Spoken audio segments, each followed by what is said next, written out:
Are you searching for the highest performing 28mm lens for Leica M-mount? It seems some of you are, and I think I might have the answer.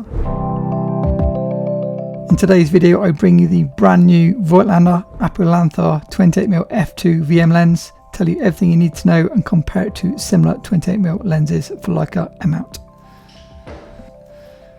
So by the end of this video we'll have some idea as to maybe whether or not you want to get this lens. Spoiler, after over a decade of testing 28mm lenses for Leica M-mount, I think we have a new winner. Special thanks to Flaghead Photographic for sending me the lens to test.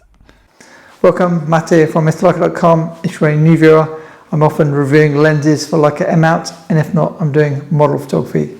Today's video is going to be less real-world example photos, although I will try and include a few.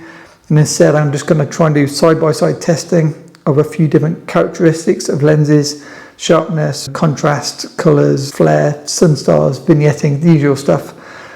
Compare those to different lenses currently on the market, and then you'll know whether or not maybe you want to get this lens. Okay, so let me tell you first a bit more about the lens, and then we'll look at the lens characteristics compared to the other lenses mentioned at the start of this video. The new Voigtlander APO-Lanthar 28f2 VM lens is very similar to other Voigtlander lenses for Leica M-mount. That means it's a full frame lens, manual focus only, rangefinder coupled from 0.7 meters, and then this lens will focus as close as 0.5 meters. Similar to the 35 APO, this lens has no focus tab, but unlike the 35 APO, it now has a black nose, not a silver nose, which I think most photographers prefer.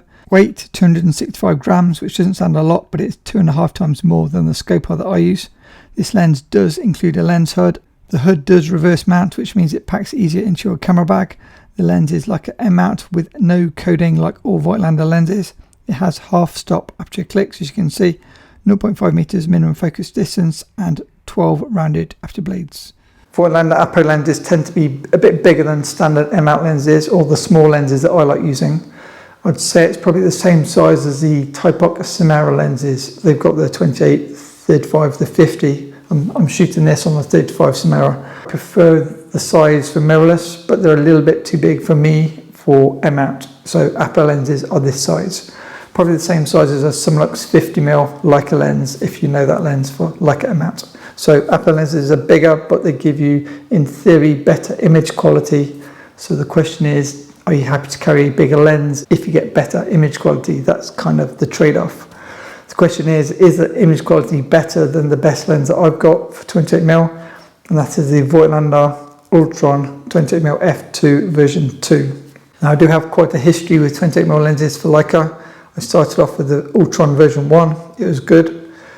I then got the Leica Summicron 28 f2, also good lens. But then when the Ultron version 2 came out a couple of years ago, it outperformed my Summicron, which maybe not be a popular answer as someone that likes Leica stuff, but it was more, I'd describe it as maybe a more modern rendering, better in most areas in terms of more modern, better corrected than the Summicron lens. So I sold my Leica Summicron, kept the Voigtlander Ultron version 2. So the version 2 Ultron is my benchmark. If the APO can beat it, that would then be the highest performing 28mm lens I've used. I have used most 28mm lenses for like an M-mount. What I'd say is if you prefer something a bit more filmic, I would get less perfect lenses. So for that reason, I would use maybe lenses like the Leica M-mount 28 2.8. It's a small lens, and I would call it a bit filmic. It reminds me of the rendering of the Leica Summicron 35 f2 pre-spherical version 3. It's a bit like having a mist filter attached to an ultra lens. It just makes it less contrast, more flare, and more filmic because it looks less contrasty. So I prefer the less perfect lenses on digital. So in that case, the Summicron would have been a great lens to keep because it does have a bit more a filmic look than a digital look. But then if I'm shooting film, I prefer to have a more higher contrast lens with better flare, correction. Multi-coatings do not get lens flare too much on film, because then on film you get like a happy medium between the imperfections of film plus hopefully something more perfect from the lens. So yeah, I tend to use soft lenses on digital, sharp lenses on film. So with that being said, I think the APO lens is going to be on the full end of the very well corrected, more digital, more sharp, more I can't say clinical anymore, more digital looking, and then the Ultron's probably second best, And then I'm even going to throw in lenses like the Brighting Star coming very soon. This lens is a pancake lens, super small, look how thin it is. And so if you're happy with something slightly less well corrected, slightly less perfect optically, that opens up the world to so many more interesting lenses, some of which are a fraction of the price and also a quarter, like a tenth of the size or an eighth of the size compared to the Apo lens. I'll also bring up side by side the 28 Apo new lens to the 35 Apo old lens so you can see the size difference, because Voigtlander have now got Apo lenses in most focal lengths: 28 Apo, 35 Apo, 50 Apo, 90 Apo, and they're all excellent. All the ones I've used, the 50 that I own is brilliant. It's like super sharp if you just want sharp. Okay, so that's a bit more information about the lens. Now let's look at the lens characteristics. We'll see how the lens compared to the other mentioned lenses and make up your own mind as to which you prefer in terms of the looks of the lens. Okay, warning, this section will get quite detailed if you've seen my videos before, so pause if needed. Vignetting, this lens has vignetting at f2, but it's pretty much gone by f4. Sun stars, this lens has fantastic sun stars like most Voigtlander lenses. Even from around 2.8 onwards, you can get some fantastic sun stars, as you can see in these video clips, and then from these stills, as you can see here. Amazing for sun stars. Lens flare, all photos in this video and all video footage is without the lens hood, because I wanted to see if I could make it flare. You can get a bit of veiling flare and a bit of kind of flare patterns without a hood, pointing it directly at the sun, as you can see here. You can see the effect of a hood by me using my hand there. Personally, I love lens flare. You can also get these like orbital flares, as you can see here, in certain conditions. But if you want to remove flare, see my last YouTube video. Bokeh, here you can see the lens bokeh wide open at 0.5 meters. And then if you want even better bokeh, you use a close focus helicoid adapter, which will get you to maybe 0.25 meters. You use something like a Light Lens Lab M to L adapter, as I was using here. That gives you bigger bokeh balls. Central sharpness, the lens is sharp at f2, but it's much sharper at f4. Here's a crop zoom in, and notice from f4 onwards it's really good. Here you can see a real world example, f2 versus f4. Notice on the feather plumage it's much more detailed. And then here you can see me doing my testing on a tripod using the M10P and the viewfinder. So I tested all these lenses to see how they compare side by side. If you look at the colours, the three photos on the left are all Voigtlander lenses, and they all have a pretty similar, like, neutral colour. Central sharpness, if you look at the same image, you can see that the Apo is the sharpest, and then make up your own mind. Scope did very well. Centre sharpness again, perhaps pause it. Apo did very well. You'll see a bit more as we go into the close-ups versus the Ultron.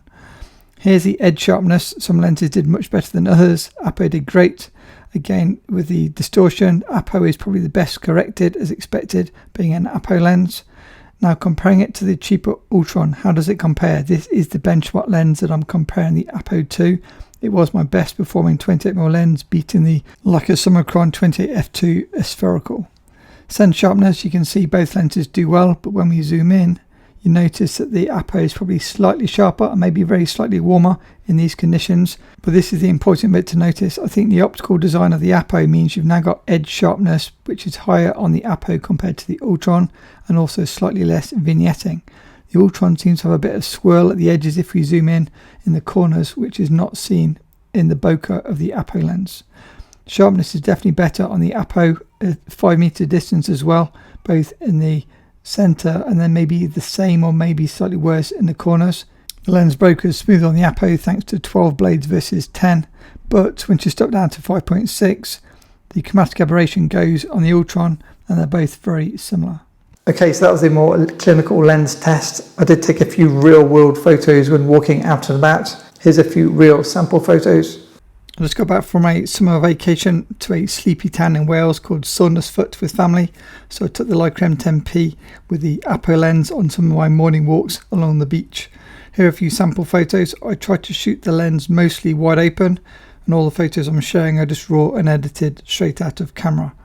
This lens is sharp wide open, no question, but you will notice the heavier vignetting. I actually really like it, but you might not. The seagull photo was at f4. And then finally, that brings me on to the conclusion. What is the verdict? Is this lens worth it?